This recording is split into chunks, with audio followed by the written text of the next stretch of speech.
الدول العربية والإسلامية. هناك شعب مضطهد في باكستان، وباكستان هي دولة عضوة في منظمة التعاون الإسلامي.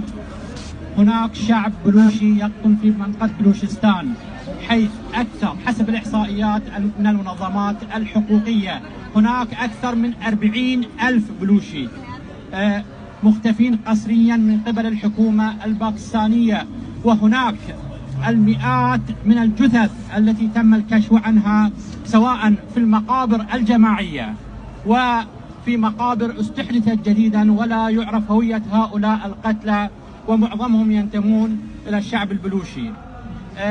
هناك ظلم، وهناك أيضا اضطهاد وتعذيب وسجون للشعب البلوشي الذين يطالبون بأدنى حقوقهم الإنسانية، ومطالباتهم مطالبات إنسانية بحتة، ويطالبون بحقوقهم كأي مواطن آخر وكأي شعب آخر موجود على هذه الأرض، لكن يتم تعذيبهم ويتم قتلهم ويتم اعتقالهم أو يتم إخفاؤهم قسريا من قبل الحكومة الباكستانية.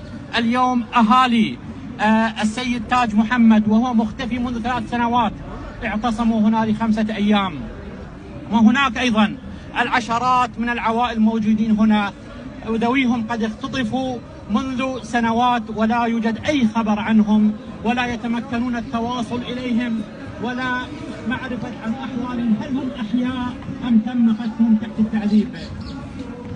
نحن ليس هنا للمناشدة من الدول العربية والإسلامية، إنما نريد نكشف حقيقة ما يجري لهذا الشعب. وهناك المئات بل الآلاف من الشعب البلوشي يقطنون في الدول العربية، وأيضا عندما يتحدثون أو يطالبون بحقوقهم يتم ترحيلهم إلى باكستان، حيث يتم إخفاؤهم قسريا في السجون السرية. فهذه الشعوب، فنطالب ونؤكد للشعوب العربية خصوصا وللدول العربية أن هذا الشعب مضطهد ويعاني منذ سنوات، ومنذ 24 سنة في بلوشستان.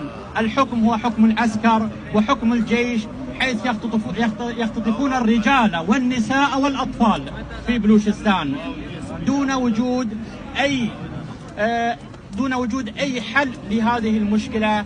ونحن نؤكد للدول العربية والإسلامية أن يقفوا بجانب الشعوب بدل الوقوف بجانب الحكومة التي تدعي أن لديها قنبلة، وتلك الدول يتشدقون بأنها قنبلة إسلامية، لكن في الخفاء نرى إن شعبا كاملا يضطهد ويقتل أبناؤهم ونساؤهم وأطفالهم.